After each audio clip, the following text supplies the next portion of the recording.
Welcome to Be Diced Talks. I'm Michael, that's Matt, and that's KayJay.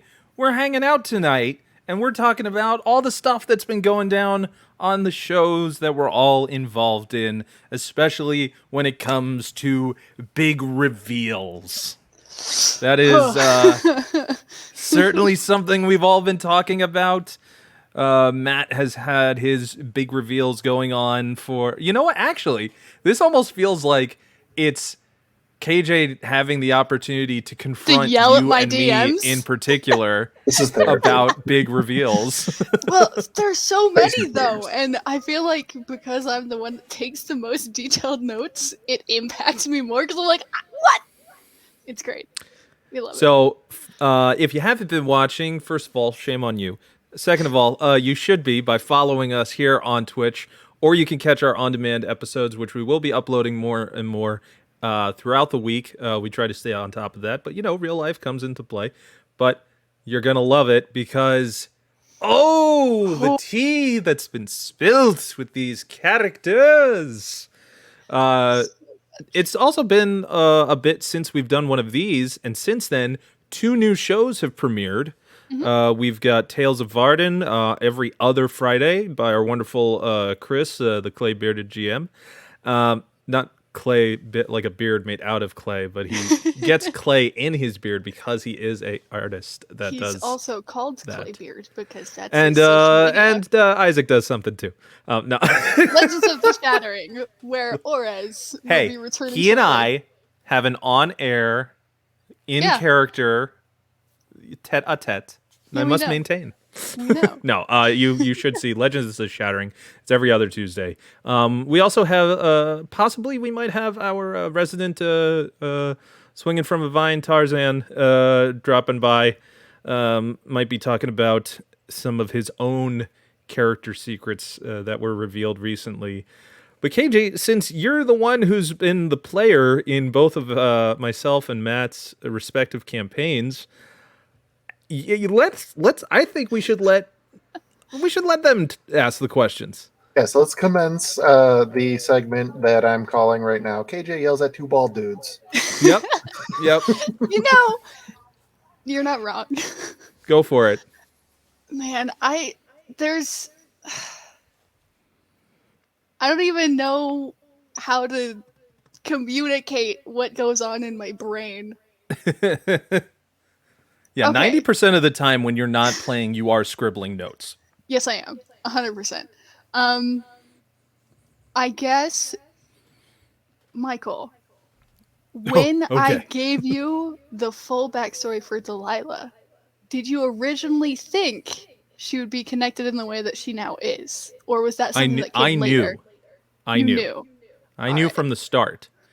And I knew that what was going to happen was either you were going to kind of accidentally end up on the same wavelength with me, which for many aspects you did, or you were going to give me enough of an open door, which you also did, to fill in the spots that you hadn't written, but were still respective to what you had created. And I'd like to think that I did that, revealing that this undead bounty hunter who has been roaming the countryside turns out to have been an assassin for the lost house, dragon-marked house of Eberron, and had her mind changed by the house that ended up finding her to make her think that she was someone else. Matt, would you like to know the names that he gave me? Say that again? Would Michael, you should read him through some of the titles that you gave me. I wish I could remember them. They came off the dome at that moment, but if you have them on you, please. I didn't. I was in shock. There was one that I remember, and that was Reaper. Yes. The Reaper of House Vol. You were not just a contract killer. You eventually fulfilled. You eventually had a self-fulfilling prophecy, becoming a bounty hunter. But before that, you were the go-to killer, whose patron, well, you're quite familiar with. Mm-hmm. Albeit in I know. a different vessel at this point in time. That Well, so many things. So many things. Hey, there he is. So many things. Tarzan. So Tarzan, we're talking about big reveals, big character lore drop moments, things that are surprises, things that have been unexpected, and right now KayJay is grilling me about Delilah Armstrong and the truth that came out. But by all means, KayJay, continue. What else? Okay, so let me then set you then in for this. So from the beginning of the campaign, I will tell you this. I knew that once you said Delilah is a reborn who doesn't quite know all of their what they used to be and what their life was, but instinctually they know that they can do these certain things, and they know that they have these abilities and skill sets that they've put to use now. They just don't quite know where they came from or how it is that they got so good at what they do. And I was like, perfect. I was like, okay, you told me that they didn't know, so guess who's about to know? Yep. And the funny part is, here's the best part. This was a flashback. That means that technically, even though I can't do anything with it. You can't do anything. With it. It's the same as the thing that I found out. Even though you and Pixie were at the same space when this information was being revealed, Pixie, as Ellen, cannot fathom that she knows this. Michael, the whip that she picked up, is that Delilah's old whip? Because we picked up on that, and me and Pixie agreed that even if you said no, it was going to be. Ooh, the spice. So, because that's something that I'm excited for when we meet back up, because Delilah, like, sweeps everyone for their weapons and, like, danger levels, but, like, doesn't really focus on things. So, because the whip in particular has never really been brought up when Delilah's around, there hasn't been attention to it. But now there's an opportunity to fill in the gap. Yes, there is. And it's going to be interesting. But, like, I didn't realize I had that much fucking power before. Yeah. And it got stripped away. Sunday. Yeah. Stripped away because you were too dangerous. But the Apparently. house, that house wanted the best of the best. And they got it. Granted, by very underhanded means. But then again, what house isn't underhanded, Matthew? Me and Pixie were I have no also... idea what you're talking about. Me and Pixie yeah, were we also found out thinking... about Silas and his ties. Yeah, hold on. Okay, so... As a health agent. Can I talk about the thing that I figured out before Matt figured it out? Yes. Oh, anyway. Okay, so bad DMing.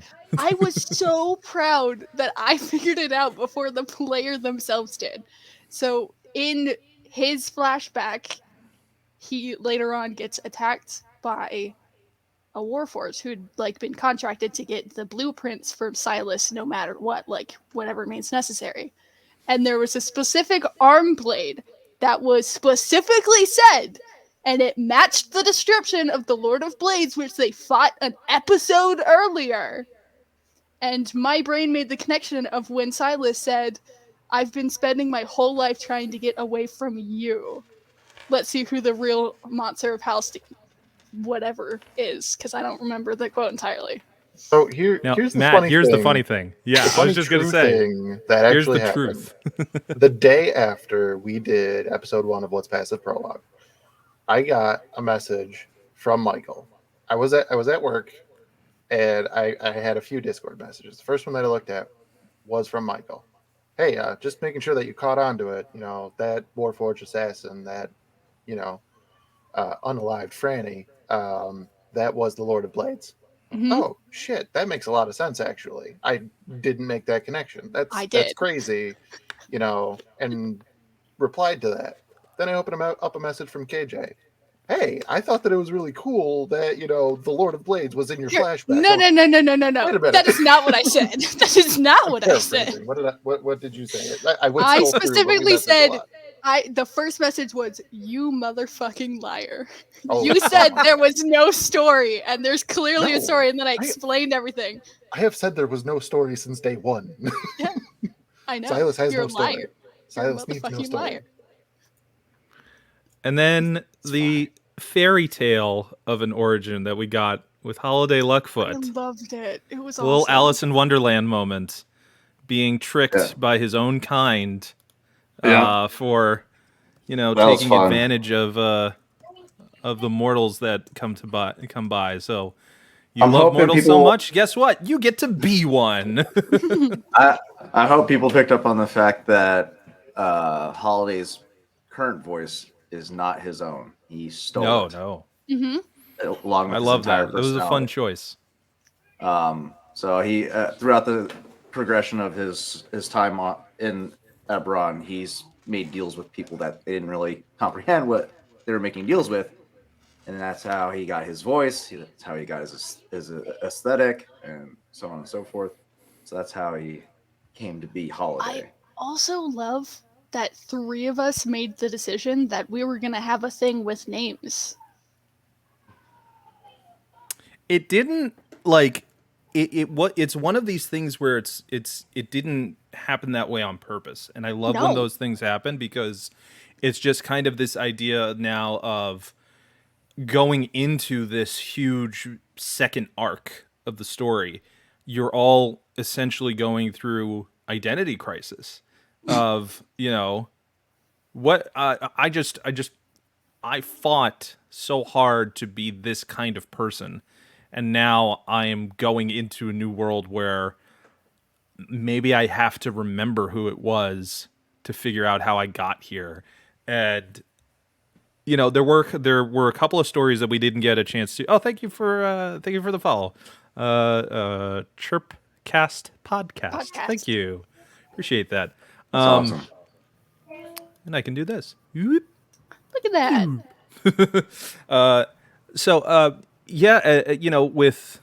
With everyone, I wanted to just kind of get a little glimpse of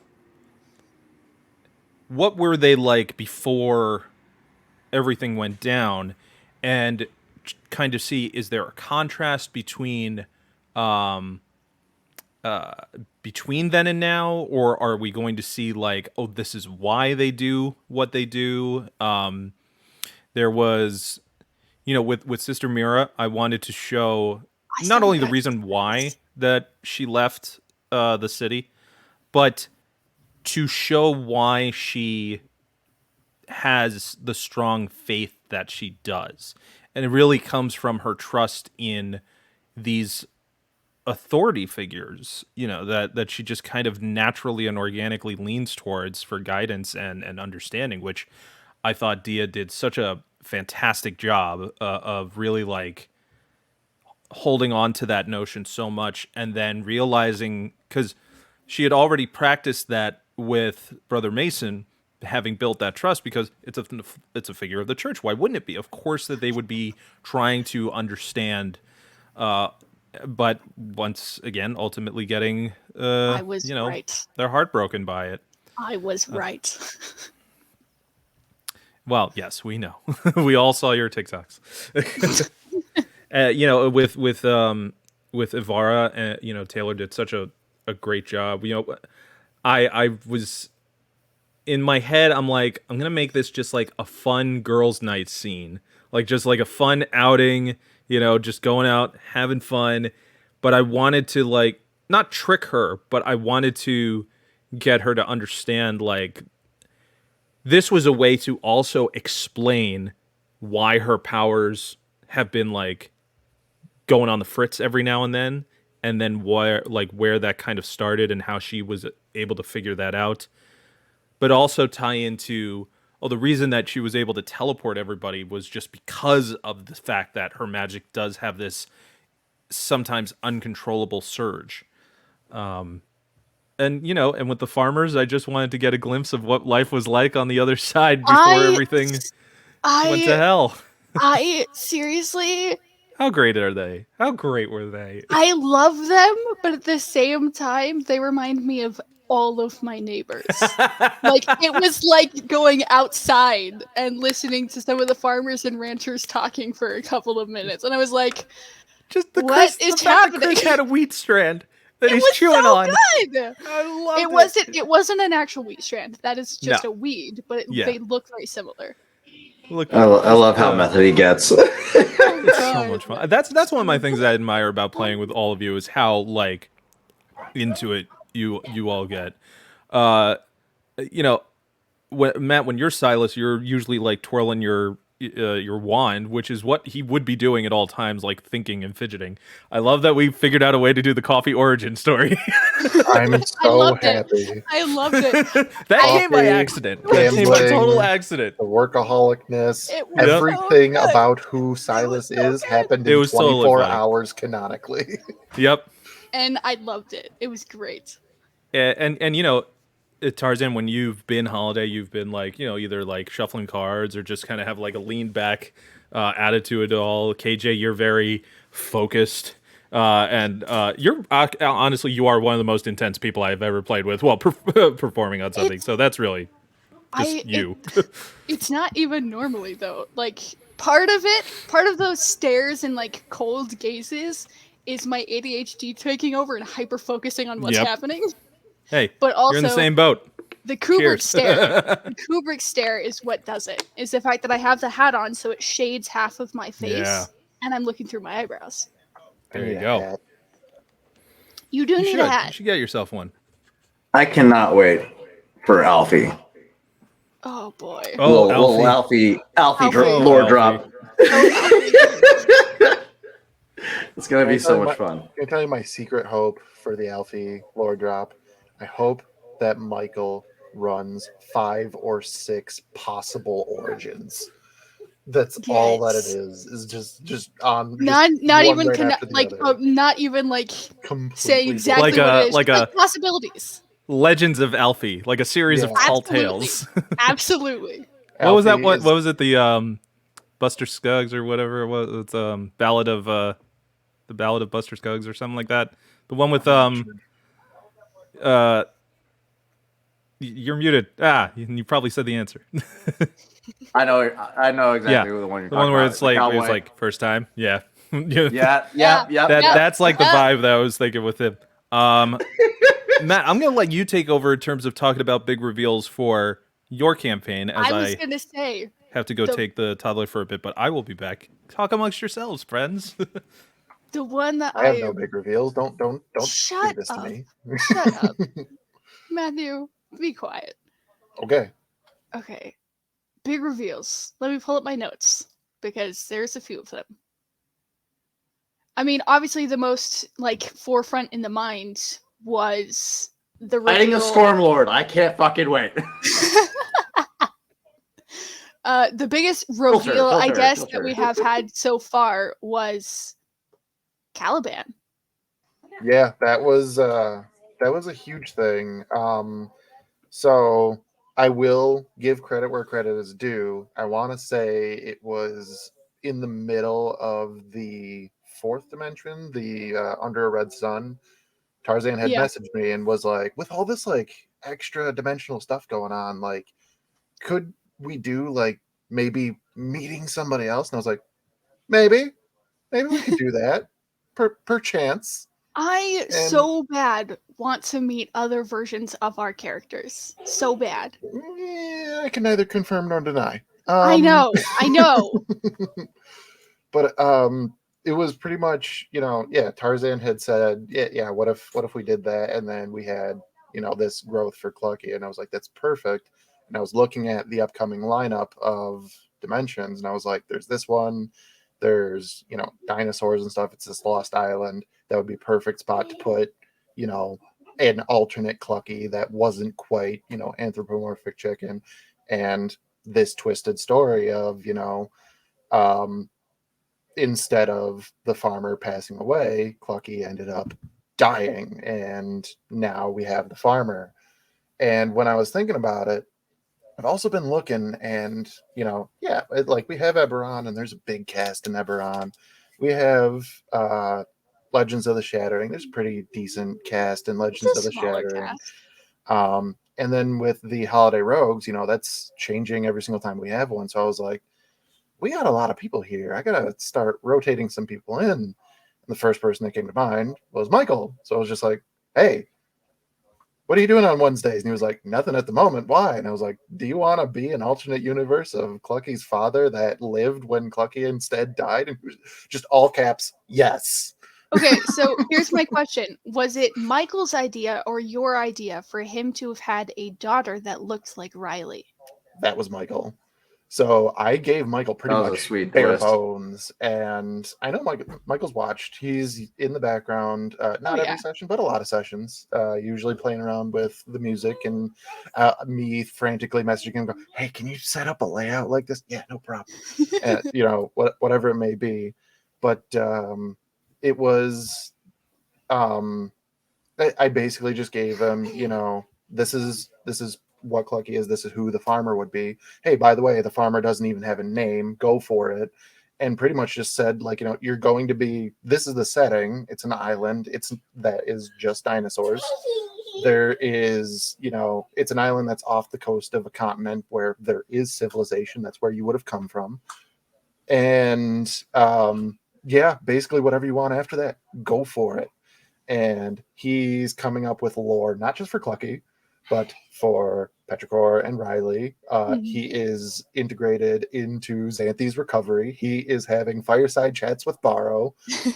He is butting heads with Crow. I'm just waiting for the actual moment between him and Crow, because I know that it's coming. Oh yeah. And he's just been flying with things as they've been going through the island. By the way, that whole monolith leading you to the mountain cave, I had no idea. He was just like, oh yeah, I saw a campsite and there was this thing, and all right, Matt figured it out. And I was just like, all right, we're gonna steal. Yeah, Matt and I basically wrote that episode on the fly. Yeah, together, just going back and forth at each other. I even said, like, do you need a thing with the puzzle? He goes, no, I'm just gonna do what they did on Indiana Jones. Yeah, he was like, wait a bit. He said after the session, he was like, way to make up a puzzle on the fly. I was like, I didn't really make it up. Stephen King, or not Stephen King. Spielberg. Steven Spielberg did it. Look, yeah, I can twist this. I can make it about. I find that the best answer comes when I just take a moment to sit, and the answer comes to me. The Caliban reveal was a pleasant reveal, or a pleasant, reveal for me. I loved how the story turned out, and learning that the alternate version of Clucky is a dodo bird. Sorry. Yeah, honestly, a dodo. A dodo. It was pretty cool. I was like, so I think Clucky's a dodo who died. I think the first legitimate lore drop or surprising thing that happened in Dimensional Dial was the dance with Loviatar. Oh, absolutely. Oh, I was so happy with how that turned out, and I'm so happy that it's on YouTube now, so that I can go back and watch it. Friggin'. And then because it was that, and then a few sessions later, it was Xanthi's in the castle. Yep.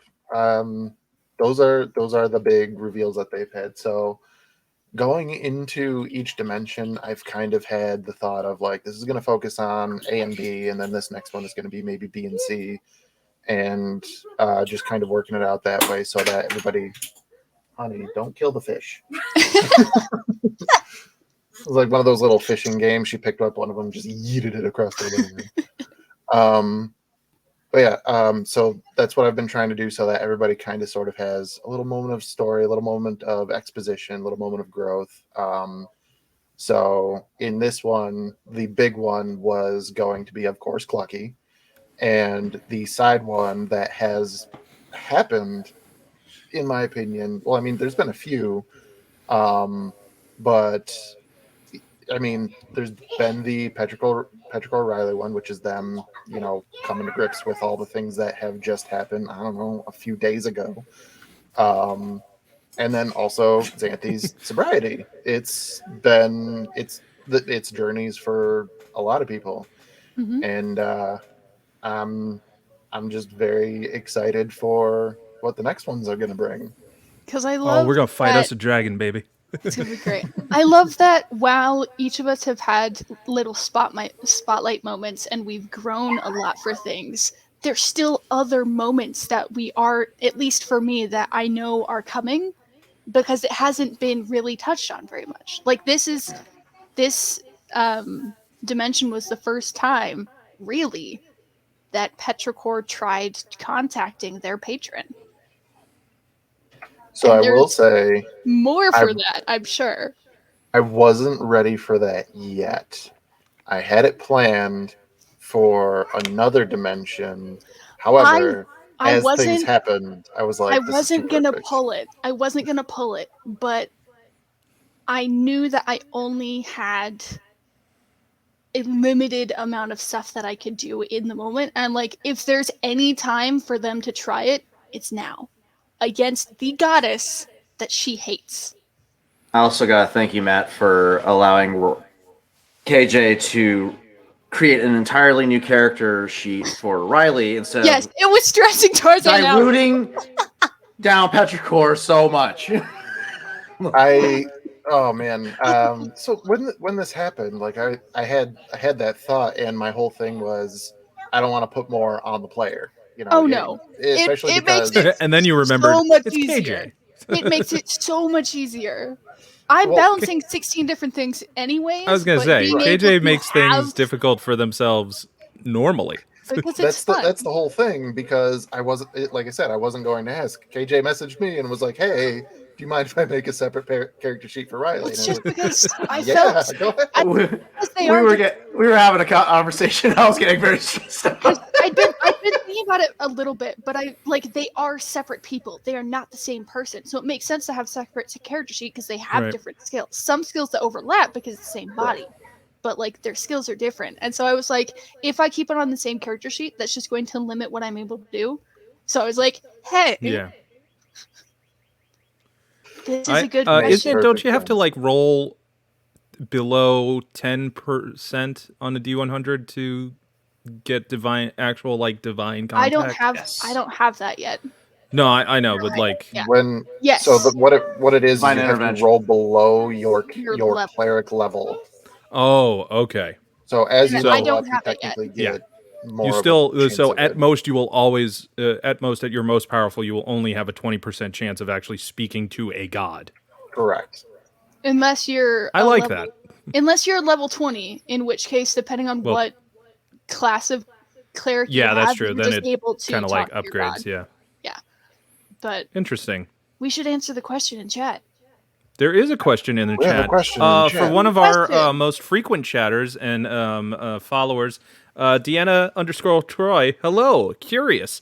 How did the dimensional dial of Dr. Diego, you must have been talking to Tarzan about spelling, come to be? So I will preface by saying first of all, Deanna, thank you very much for following us as much as you have. I see Yes, you thank in you. chat almost We every week, appreciate you. and it does not go unnoticed. You are fantastic. Yeah, you're like an OG. Yeah, for real. Deanna's Yeah. like an OG when it comes to being on with the streams. So, thank you. Absolutely. So the I can actual the date. I can give the date for session 0. October 30th, 2022. I'm gonna write that down. All right. It's in my calendar. I put it in my calendar. So the way that the dimensional dial actually came up, I've said it in the beginning of streams before. It is originally a one-page dungeon from the one-page dungeon compendium from 2016. So I can say this because I trust all of you to not go look it up, because you can. But I've been tempted. Trust me. the one-page dungeon, the way that it is laid out is that the party goes to investigate the disappearance of Dr. Dinah Diago. And when they get there, the way that the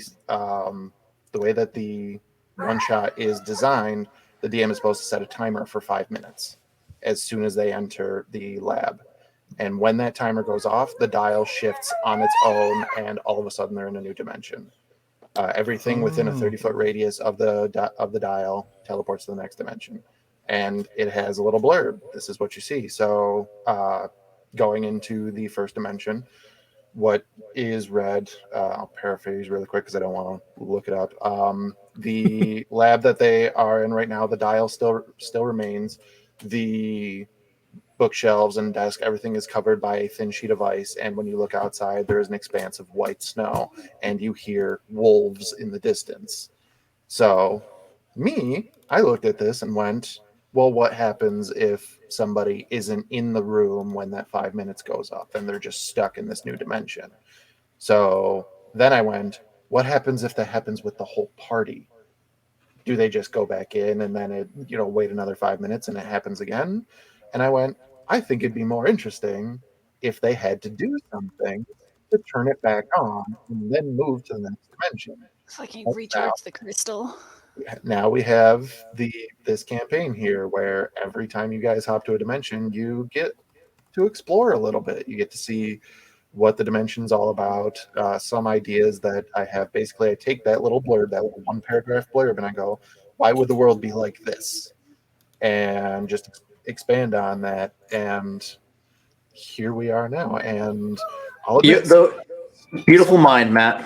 It's such a simple concept. It is like, it's so simple and it's so easy to have like such great variety that comes from literally world hopping. You get to create something fresh and new for not only your players, but the audience too, and yourself to kind of just like, what is the best story that I can tell in this one location? Okay, Absolutely. So I have to mention this because yesterday while we were just chilling in chat on the server, Victor was with us and he said that he is almost 100% positive somehow at some point one of the dimensions is going to be like, what did he say? The Spelljammer. Just because he knows that you've been wanting him to run something Spelljammer. This is all true. That I absolutely I've wanted to play in a Spelljammer campaign ever since I've heard about it. I've also wanted to play in a Star Wars game, Michael. Me too. So I do like sci-fi a lot. I am a big sci-fi nerd, and every now and then I like it when my sci-fi mixes with my fantasy. I do like some chocolate with my peanut butter. So Spelljammer, right up my alley. So absolutely, with hearing that was an entire setting where it's like, so you're going to be in D&D, and then you're going to get on a pirate ship, and then that pirate ship is going to take off into fucking space. Yeah, I want to play that, and I have a character that I want to play, and it's just sitting right back here, right there. Yep. And that's where it will remain until I play in a Spelljammer game. Whether Victor does it because he says that he wanted to, whether one of my buddies has said that he wanted to run a Spelljammer game, I'm waiting. And the big problem with that is that he's in the game that I play on Saturdays. And usually what ends up happening is when I can't make it on a Saturday, they're like, you guys want to do a Spelljammer session? And I'm just, so the struggle is real. I will say this, just to tease you, Matt. Oh boy, here we go. Elements of what will become Campaign 2 have been and will be teased in our current campaign of Frontiers. And space. I think I know if you are paying attention, there are secrets within the Institute that may or may not have yet been discovered. Excuse me? Not. If you're paying attention? Listen, what I'm not am talking to you, KayJay. I'm talking to the audience, the broader you as a whole. Also, I want to pop in something that I love this because this is what I thought of when I first heard about the device being spoken of. Is that what roughly the dimensional dial kind of looks like? No. I mean, kind of. Kind of. That Not would be really. like a. So it's supposed to be made out of stone, and Do you That have Is the it more nice like a picture? picture. sundial? I So would think it was like a I'm sundial, right? It's kind of. similar to a sundial. I By the know how to way, do it. Midjourney has been a lot of fun with being able to create magical items for Uh-huh. all of you to actually like know what they look like. Me and Also, Victor have a lot of fun with those things. Michael, you still need to get it to me because a hot minute ago I asked you what Delilah's holy symbol looked like and you never Oh, gave it to right. I me. do have to Because give you that, and I cosplay. actually did make Because one. cosplay. Yes, I have to. I have to provide you one. I can't Yeah. wait to get to cosplay Delilah. It's gonna be so fun. I need, if I'm gonna ever learn how to, or ever cosplay Alfie, I'm gonna have to learn how to build that giant arcane grenade launcher. Oh yeah. You gotta. Yeah. Oh, What was yeah. it? What's the one dwarven cosplayer that they made their feet look like they're standing on barrels to compensate for the height? I've seen them on TikTok. It's fantastic. It looks. It's such a brilliant idea. 100% is.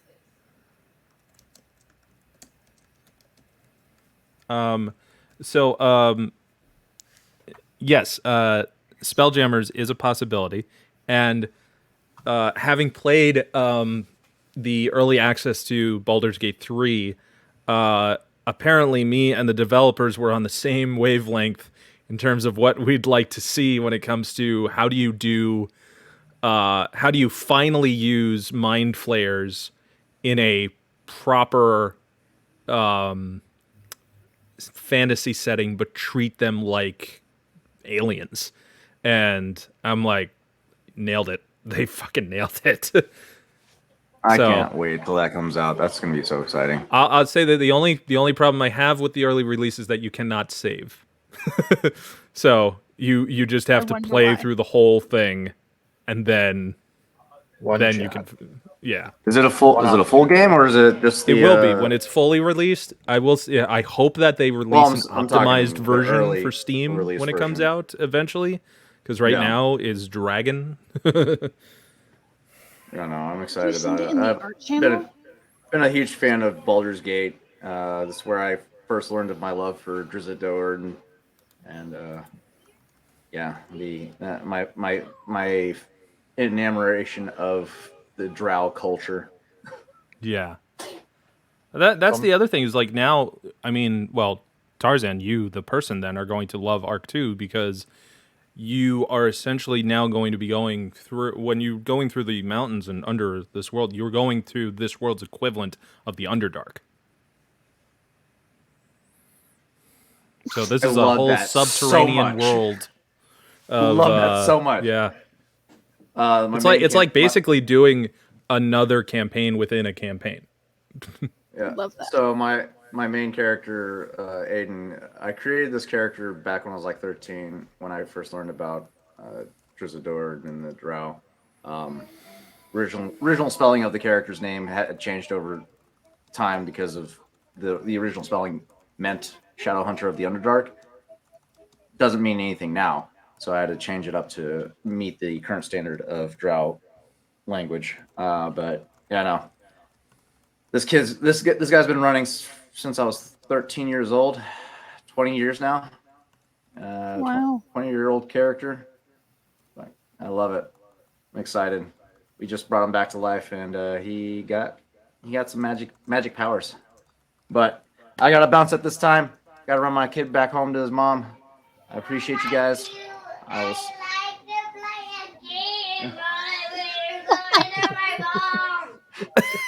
I mean, you can't get a better sign off than that. I Adorable. mean, I'll catch you guys later. Have a good night. All right. Happy Father's Day. Thank you. Take care, guys. All right, so with that, we are obviously going to kick Tarzan off and keep his kid on, right? 100%. 100%. They will be taught. So, backing up a moment, Yes, to please. answer your question, Michael, I did send to you on Discord a snippet of the only picture that is in this one-page Oh, dungeon wow. of the dial itself. They really leave it up Also- to interpretation. Yeah, kind of. Is it the same one that you sent me? Yes. Yeah, it reminds me of Stargate. Do you have the picture of the old picture that I drew of the party? Because it's in the background. I do have it somewhere. However, I will say this: it is used as the thumbnail picture for all of our Dimensional Dial videos on YouTube. KayJay drew it, and it is fantastic. I will be. It's not great anymore, and I will be updating it when I can. Understood. You sent it. It's way back there in like. I'm scrolling. I found one of the drafts that I have, so I'm scrolling to find the actual one. Gotcha. But yeah. Did I send it in this chat? So we've been talking about big reveals. I've got one for real life to talk to you, Michael, and exclusively about. Right now. You said something about that. Oh, but before I forget and get off track, rewind. Just so you know, the KayJay, the first character that I actually pitched as a variant for Matt was a version of Dr. Diago. I know, we talked about that. Oh, okay, cool. We talked about that. Just in case. Which now that things have come to fruition, one of the reasons why I said no is because I wanted Michael to play the farmer. Yeah, this is much more fun. So I'm going to ask you two a question, and you'll probably figure out the answer right as soon as it's done. Who's got 2 thumbs and is going to be a GM for Kobold Press at this year's Gen Con in Indiana? Boom! No way! That's right, ladies and gentlemen. Yours truly is going to Gen Con. I had just gotten word earlier in a message where something I had signed up for just because I was following Kobold Press with their brand new Verb 5e that they've been publishing and playtesting, got fully funded super quick and are going to be publishing and releasing soon. They were looking for people to volunteer to do playtest for the system, and I'm like, what's the worst that could happen? They say no, which is usually my mindset for about a lot of things. And then, kid you not, maybe like 5 hours ago, I got an email that says, we've had some GMs drop out due to scheduling. Are you available? And I'm like, I love that. Yes. I would like to go to the biggest gaming nerve center in the known universe and rub elbows with such folk that I admire and worship the ground they walk on and roll their dice on. When is this again? I apologize. Yeah, this is going to be August 3rd to August 6th at the Indiana Convention Center in Indianapolis. I gotta figure out if I can go. I'm gonna go so bad. I probably can't. I started a new job, but holy cow, if I could. Same. I will let you, trust me, I will be filming all of it, and I will be chronicling my entire journey, as well as bringing business cards I'll probably print out, talking about this wonderful channel that we are all a part of, and for people to watch, because why wouldn't you, right? Heck yeah. Advertising. But I am so hyped. I cannot wait. I love Kobold Press. Been such a big fan of theirs after like discovering their all their third-party material. So it's a very cool opportunity. And having looked at the Tales of the Valiant system, yes, it is obviously very, it feels incredibly familiar to D&D 5e players, but it has enough difference in it where you're like, oh, okay, it will feel like a different game, and I'm very excited to play through it and practice with it and see what happens. But that's my big real life reveal right now. So. Oh, awesome. Just that? Just that. Just that. That. Just, because Matt, you joked and you said, "What are you gonna bring Matt Mercer onto the stream?" And I go, "I don't know. I might see him. I don't know." And Matt, I would. I don't think he's actually going to be there. I think only Darrington Press is just going to be there.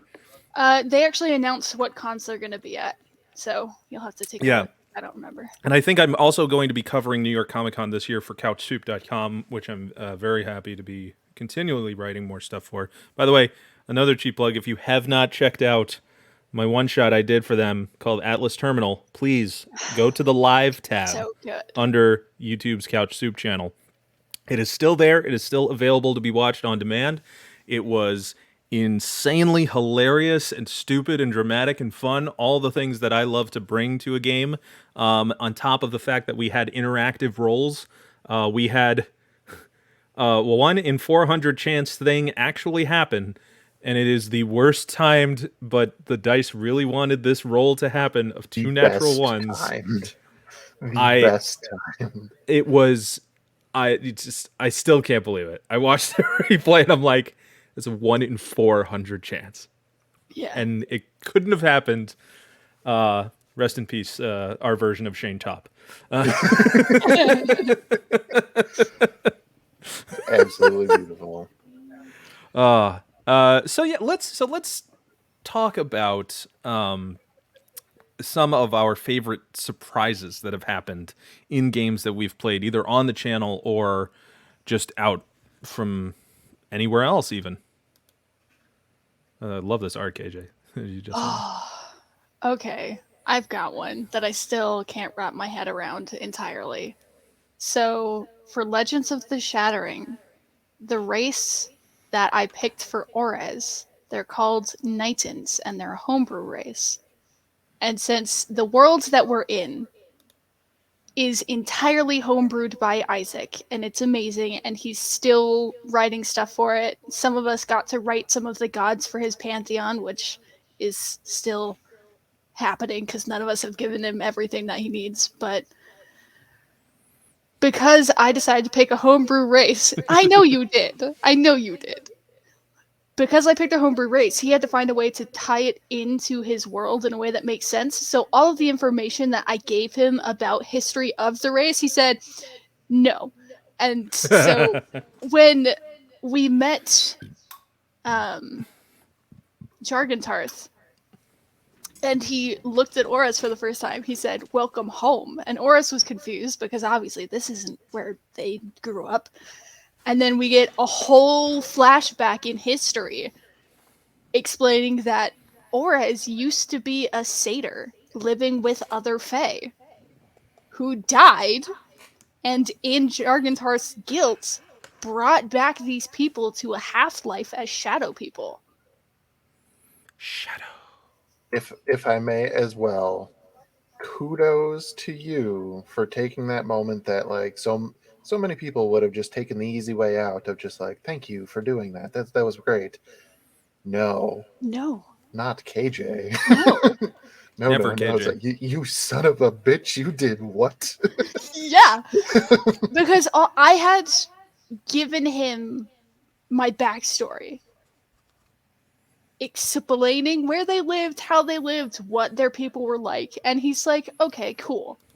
But actually, though, there's so much more before all of that, and that's a lie. And I'm like, what? I think you guys just like toying with my brain because you know it makes me react interestingly.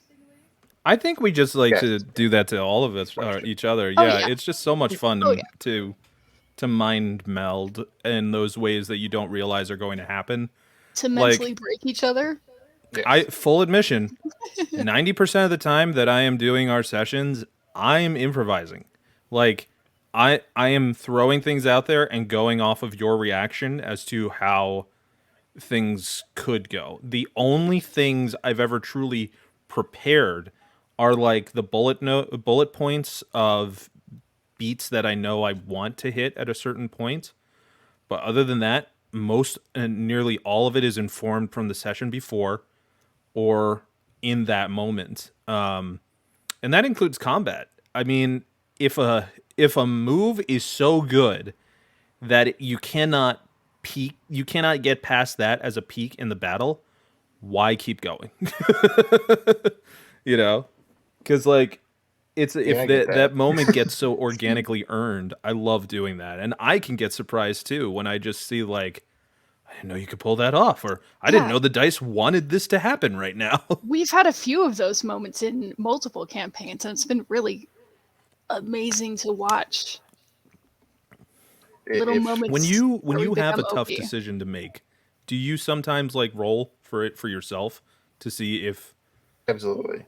I don't like to leave it up to the dice. However, there are times where I'll look at things and I'll go for how are the ways that it could happen? How is it most likely to happen? And if I'm still sitting here going, I'm not quite sure, yeah, I'll roll a die. And honestly, usually it's odd yes, even no. That's as simple as it comes down to. And just every time, just here we go. All right, that's what we're sticking with, and let it happen.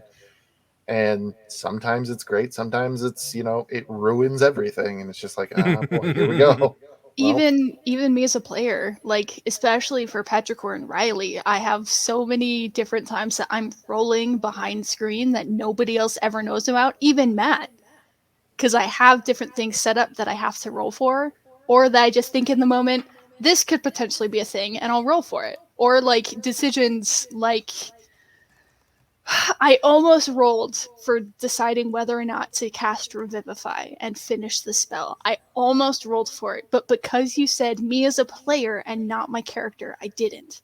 But there's a lot of decisions like that where I don't know, so I'll roll for it and leave it up to chance. the reason why I said to you as the player is because my thinking going in there, and I believe that, you of course would have a different thought, was that Petrichor would have left it alone, and that Riley would have tried to kill her.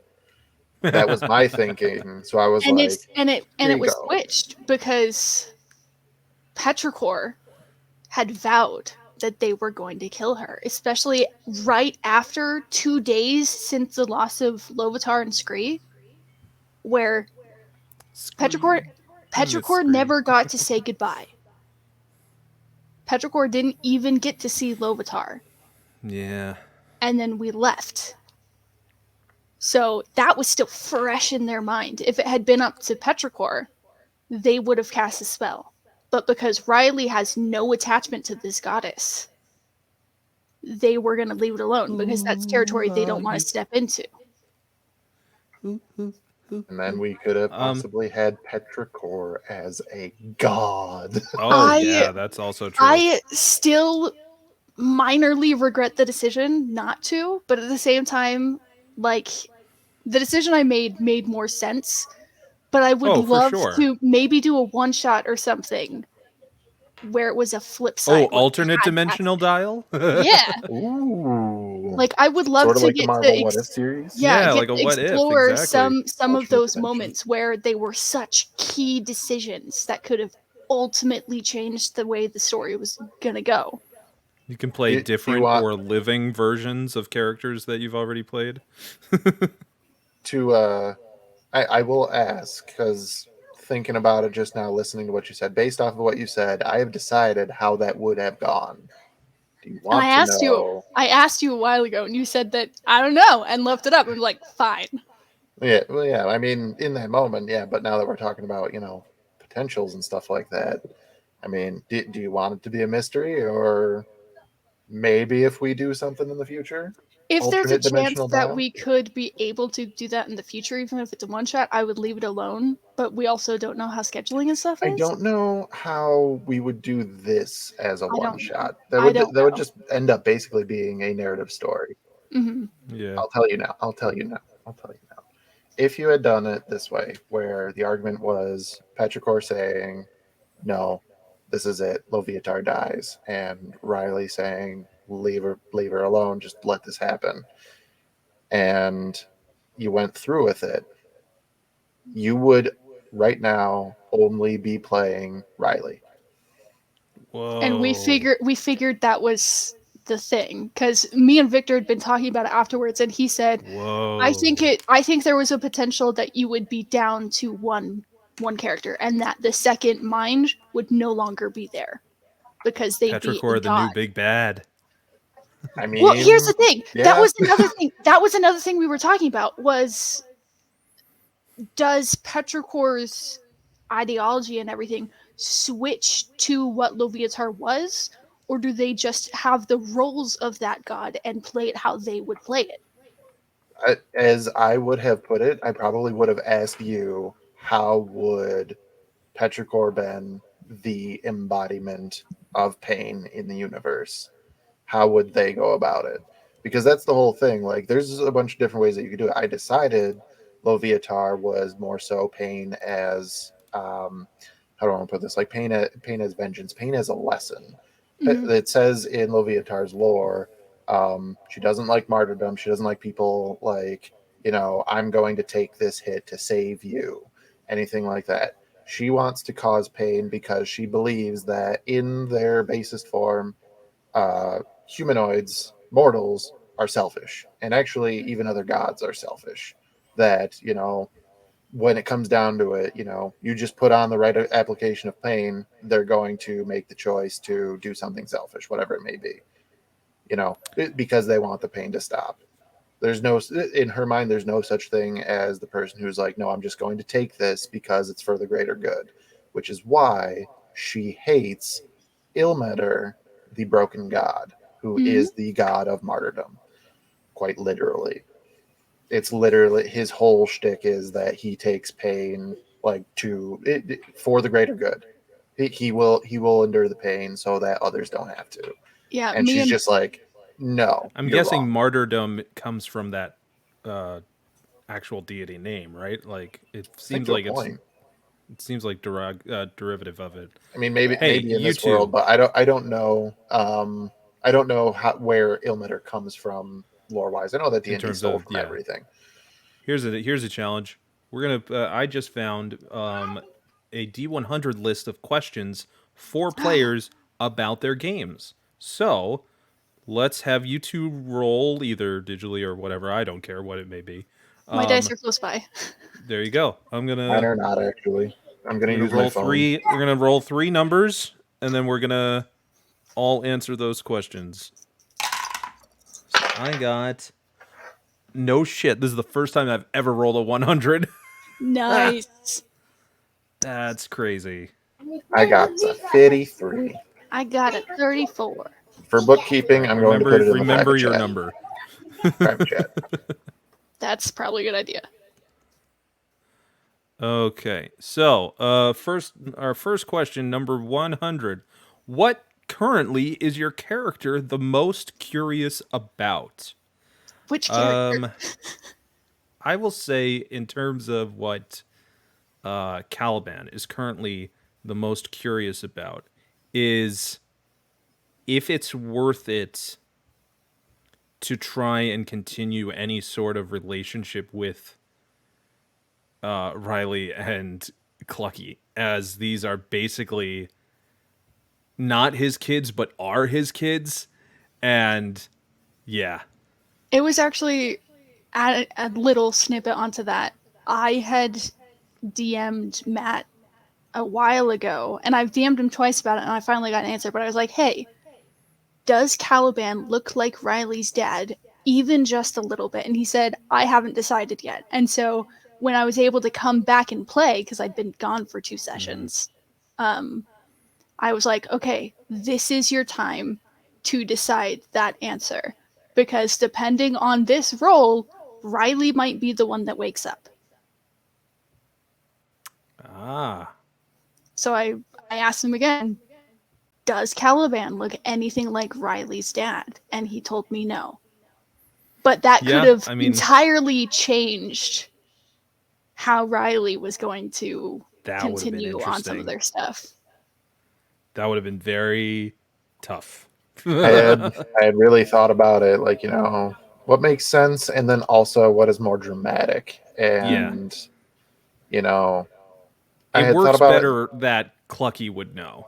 And the anomaly of this particular world is Riley, not the, like any sort of establishment. Like there's always like one little wrinkle in each dimension about people. And in this particular one, it's that he happens to have a daughter, had a daughter named Riley that looks like this one, and it's freaking him the fuck out. Yeah, absolutely. Okay, you can pick a character, Matt, that your character is currently curious about. Because you've got Silas and you've got Goaty. Yeah, for a little bit there, I was like, well, I only play Silas, and then I went, oh crap, I play Goaty on stream now. Crap. Yeah. So everybody knows what Silas is curious about. Let's do Goaty. Goaty is the international man of mystery. What is Goaty silent and deadly curious about? Goaty is curious about if Ragna, sorry, I did it twice. I've been so good lately. If Ragna is actually going to challenge him formally, or if she is going to challenge Grendel, because I have it prepared both ways for whichever one ends up happening. And this was a big thing because originally, yeah, ready to challenge Grendel. No, this is your strongest party member, yes? Yeah, of course. It's the, almost 7 foot tall half orc woman. Or orc woman. Full orc? Half orc? Can't remember. I think she's orc. She's full on orc. She's full Yeah. orc. So with that, I had known what I was going to try to do when that time comes. And then, of course, Taylor can't make a session. How does Chris handle it? Paralytic jelly, of course. So, and then Pixie takes it as, well, this can't be the strongest person. And everybody goes, it's the other Goliath. Crap, okay, I guess it is. Well, let's just see how that turns out. And, there was time to wait to see how things go. And then, sure enough, we come to the giant gibbering mouther fight. And Grendel comes back in, literally beating through a wall with her bare hands and absolutely demolishing everything in sight. So now I'm not sure if Ragna is going to challenge Godi or Grendel or even someone else. But really gonna have to see what's what. And honestly, now that we have made it to the mainland, we're in a port city, it's very likely that it could happen very soon. Pixie, coming for you. All right, KJ, choose a character. What have are they currently the most many. curious about? It's your fault. I have 4 It really characters. is. Because I've got Delilah, I've got Bellatrix, I've got Petrichor, and Riley, which are technically 2 different people. Bellatrix, as fleeting of a cameo as they were, that could somehow come back eventually. I played her for one session, and then it was just timing. It was timing. Bad timing. I don't know what character has the most interesting. Roll a d4. We're rolling a d4. Which character stands for what number? Number 1 is Delilah. You just did the order. 3 is Riley. 4 is Petrichor. Wait, but I have Oris. Riley, Petrichor, and then Oris. Riley, Petrichor together at 3. Oris. Yeah, sorry. 3! All right. Ooh, what are they most curious about? Technically, it's 2 answers. Everything for Petrichor. For Petrichor, it's a lot of... for Riley. It's a lot... Well, for Riley, you put a dino kid in a dino dimension. Yeah, I did. It just kind of happened that way. Yeah. I'm not gonna lie. To be fair, the thing they're most curious about is learning about these things, and they've been able to kind of do that. Not to mention they're trying to capture one, so there's that. Gotta catch them all. For Petrichor, Riley catch them. Currently, I think what they're most curious about is their relationship with the Raven Queen, because they finally tapped into that little hub, but they also know that they don't worship like they've experienced other people worship deities, so they don't know how that works, and they're curious about it. But we haven't had time to touch on that a ton. The world may never know. Who knows? So, next up, Matt's question. You rolled and you got, how does your character feel about keeping secrets from the rest of the party? In both cases, 100% okay. Yeah. I mean, I don't even have to choose. Silas, 100%. He's been keeping secrets since the beginning. Which, day one. He was angry, and one of them came out. A couple of them, if you've been paying attention, you can piece together. And then, one of them, unfortunately, we may never know because a regular player no longer is part of that campaign. That's and did involve them. Also true. He's trying. He's trying, you guys. We love you, Victor. We miss Pombo. Listen, if you are watching this and you do not subscribe to this channel, your subscription to this channel will bring Pombo back to Eberron. Yes. Every subscription brings us one step closer to having Victor the Story Weaver back on channel. That actually reminds me that one of the players that was originally going to be part of Frontiers that I have a secret with doesn't play. Which yes. Trent. Oh, I number one, Miss Trent. Number two, Silas and Miles. We're doing real good together. We bonded immediately. And I don't even know what happened. another one of our original Session Zero people had a secret of their own for their character that I was going to try and think of. Like, I asked for their permission of like, can I turn you into an NPC because it's such a lovely character. And then the more I thought about it, I was like, there's no way I can do this justice, like to properly provide the context that she was going to bring to it. I still will not reveal that information though, because it's too good. And if it ever comes up again, I want it to be their arc. Absolutely. So yeah. Yeah. KayJay, how do you feel? How do your characters feel about keeping secrets? I can easily round fire quickly through each of them. Petrichor has such a hard time keeping secrets and wants to tell somebody something. Inability. Like, if they can't tell anyone, they will tell Barrow eventually, because they were made originally to be helpful. So secrets were not a thing. And now that they can keep secrets, they're bad at it because they don't know how to. Riley, on the other hand, can keep secrets, but is also a little kid, so is prone to like say things just because they are reminded of things. Bellatrix, it depends. Bellatrix 100% keeps secrets, but it depends on the person. Delilah, no problem. Has been keeping secrets for eons. And didn't even know some of that they were for a bit. And Orez. Oh yeah, Orez. Oof. It depends on the person. They are also bad at keeping secrets. However, because it's hard to see their features normally, the normal tells of when someone is lying isn't as noticeable on them because they're a shadow person. So I can get away with it. To backtrack, Goaty will keep secrets, but in his mind, it's not keeping secrets. You just don't need to know. This is true. I was gonna say, Solomon's you haven't secrets figured that out yet?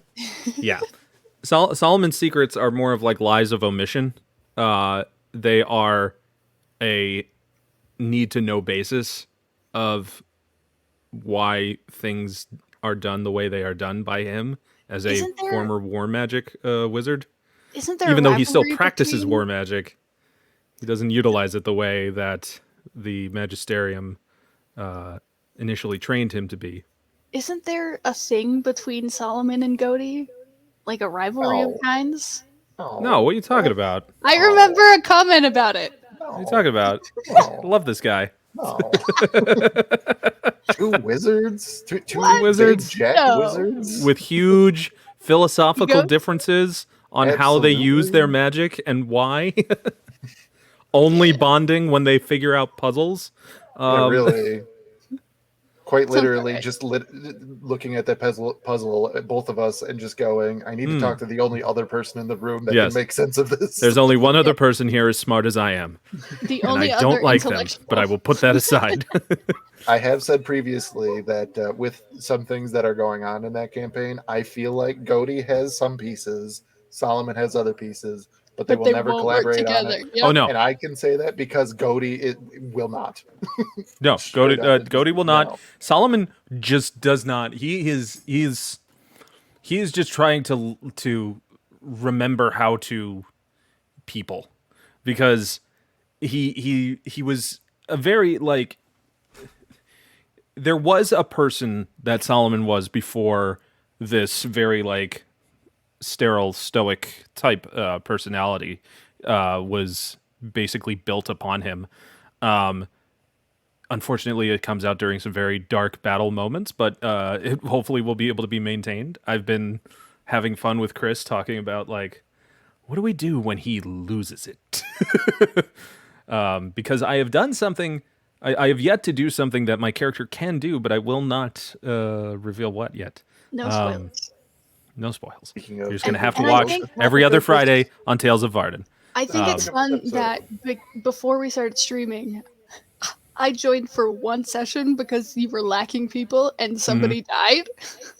Oh no, what? Yeah. you're a curse. Either okay, no, it's become a thing. If I'm supposed to be there and I'm not there, something bad happens. If I'm not supposed to be there and I'm there, something bad happens. So I'm just You are the know. probability factor to end all. 100%. And But- for KJ's question, rolling last, we have a fun one. Why is your character's lowest stat their lowest? The in-character reason, not because there's no reason for a wizard to have 16 strength. Duh. Okay. This is fun for me. I need to look at character sheets and remember what the dump I'm stats pulling are. up my character sheets too. Okay, Goaty, that makes sense. Goaty, that makes sense. Now I need to look at Silas. Have you done the dump stat technique of just completely like wasting something that could be useful just to have that much more in a stat you really, really want? Oh yeah, absolutely. Like the ultimate version of min-maxing. Yeah, 100%. I could explain every single one of these characters. Okay, Why. yeah, I got this for both now. I have 5, so You take your time. So given the lull, I will go first. Go for it. Silas. Silas's dump stat is strength. He has a 9 in strength. This makes sense because, as we found out in what's past his prologue, he was an office guy. He was an R&D. I mean, you need mostly your brain and dexterity to be carving things out of wood, doing research and things like that. Then not a lot of heavy lifting going on there. So it's not really something that he's ever needed. And also the ability to have a wand on him at all times. It's not like he needs to punch anybody. He'll just shoot you in the face with a firebolt. Goaty's dump stat is is charisma. that He has makes an sense. 8 in charisma, That checks out. which is 100% absolutely. valid if you've heard him speak to anybody else. He Oh, yeah. has 0 decorum. Michael, you said that Solomon is trying to learn how to people again. Goaty chooses not to people. 100%. No. I will talk to you if you know something that I need to know. That is it. We don't chit chat. We do not hang out. We do not have a good time. If we are speaking, it is an exchange of information. That is what is happening. I base Solomon off of Smart Hulk, and a little bit of some aspects of the Smart Hulk character, and also the rarely used but certainly should be, I hope, because I want to see Harrison Ford turn into a giant red beast of Red Hulk from with General Thunderbolt Ross of what if you put a military mind inside of the Hulk. So I did that, and I love Ron Perlman's Hellboy, so I was like, I would just want all of those things like together in one character. And yeah, like much like you, it's like charisma is there because it has to be. And like I can't put 0. If they didn't want to talk to people at all ever, they wouldn't. But they have a -1 to charisma, and they are smart, but they are as strong as they are smart because of their nature. I felt that like, there's always like the wizards always get that, oh, they're so frail, they're so like fragile, it's like they don't have to be. You can make a buff wizard for fun, or you can give a reason as to why they want to be as strong as they are smart, or as smart as they are strong. So it's wisdom for them also kind of like goes hand in hand with charisma, in my opinion, because it's like, yes, they will make the logical choice, but that doesn't necessitate something that is based off an emotional decision. That is just like all they know is it's like the Spock technique. It's like all I know is my Vulcan side right now when it comes to strategy. Rarely do I use that half human unless I could find an actual purpose to it. So that's why I decided like charisma and wisdom were on the low scale for Solomon. And Caliban? Caliban, I mean, I wanted to take all of the great things that Clucky saw in their fathers in from their dimension. I wanted to make it like make them legitimately as strong as Clucky saw him when he was being trained. Make him as charismatic and make him as brave. So he literally just is like full on swagger, but he emotionally does not have the ability to handle the things that, you know, the other version of himself would have been able to teach and pass along and all that side. So that's why his language is very stilted. It's very abrasive and blunt. Can't always read the room. Tries so hard though to say the right things because the heart is there. It's just he doesn't have the capacity to not leap before he looks. So. Don't meet your heroes. From another dimension. From another dimension. All right. So Petrichor and Riley have the same. Petrichor and Riley have the same dump stat, which is intelligence, and it makes sense because they're a child. They're still learning. You're developmentally a baby. Yeah. And Orez is also intelligence, but their reasoning is because they didn't grow up in normal society, so they didn't learn a lot of the social cues and triggers and stuff. So while they can be wise in some of their decisions, they're dumb as bricks. And we've already seen that come up in game. Delilah has 2 dumb stats, which also makes sense because they're reborn, which is strength and constitution. Strength is a 6. Constitution's a 9. How? Interesting.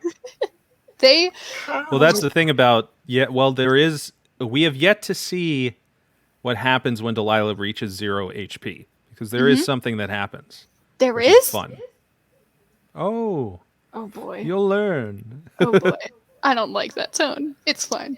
And then listen, Bellatrix, you're either gonna be curious and let yourself get killed, or it's just gonna happen. I'm sure it's fine. And then Bellatrix is strength because she grew up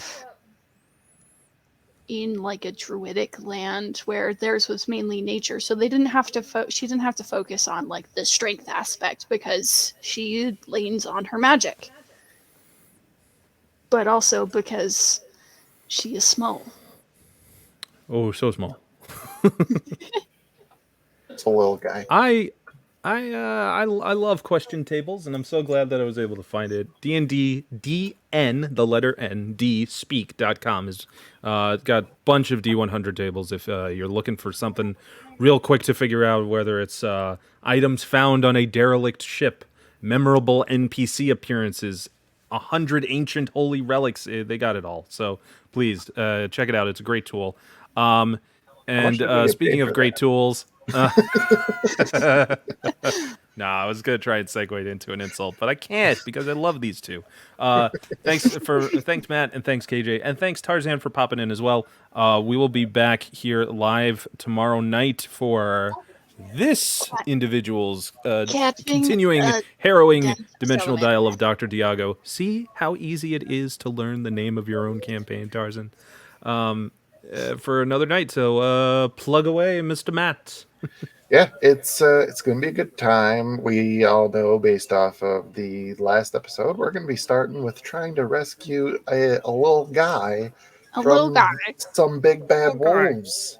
And it's literally going. I 100% in my brain. It's that cinematic scene from Guardians of the Galaxy 2 where it's just Groot trying to catch the little things while there's a giant battle going on in the background, but couldn't be the wiser. If I may, and I know for a fact that Isaac has played Ark as well, this is, when you said you were looking for a little thing, this is played in my head. I've played this moment so many times. My partner over there also is probably going to get this. Moments in Ark where you want to go and tame the little thing, and you're like, I found it. It's so great, and it's getting chased by something that's about to eat it, and now you have to panic to save it. So here you go. Here's your Ark experience, KayJay. That'll be great. I started playing it and gave up about 10 minutes in because I was by myself, and you can die so fast. Immediately, you can die before the opening. The opening cinematic is done. Yeah, it's stupid. Maybe now that some people have consoles and things together, we will. Maybe I'll try to get together and we'll do. We need to do a TBD Jackbox plays. night. That's what we need we to do. do. I have the season pass for Jackbox, and it's all the games and all the sets. So we should do it. We should do like a chill game night one time. Yeah, we should just do a game night stream or just a game night in general. Because everything is content when it comes to my head. We could stream on TikTok, not here. Yeah, where you can find us on our respective names down there, our little guy right over there. Matt can't stream yet, but that's okay. I can't stream yet, but follow him so we can make it happen. There so that don't follow me. Nobody follows me. Or just like paranoid. Don't follow me. Or just like buy Everyone him bots to bump the numbers. I already have a bunch of bots following me. Don't make him buy them. You buy them as a gift to him. And then on Sunday, it will be another wonderful adventure as we begin Arc 2 of the Frontiers of Eberron, where I'm going to be introducing a new sanity mechanic that I have been working on. I'm excited because for that. there is nothing I love more than making my most paranoid players even more paranoid. Yes, KayJay, it's all to torment you. All me. So thanks again for watching us. Be sure to follow us everywhere online at 2B Diced ADV. And as I recently found out, our YouTube channel, for some reason, has a period at the end of it. So we will have to make sure we change that so that our username is still the same. It seems as though when we entered it, we put in a period at the end of the name, and now it's kind of stuck like that. Maybe it was the last one, and people were like, "2B Diced ADV done with the period," and just didn't think. I'm gonna fix it right now. So we will see you then, and if you're going to be at Gen Con, so will I. So more details will come about. I'm not even remotely truly affiliated with Cobalt Press, but you should check them out anyway. So thanks for watching, everybody. We will see you next time when it will be time. Say it with me now, Matt. To be diced. There we go. All right. Yeah, we did Have it. a great night. Yay. Yay, we did it. Yay.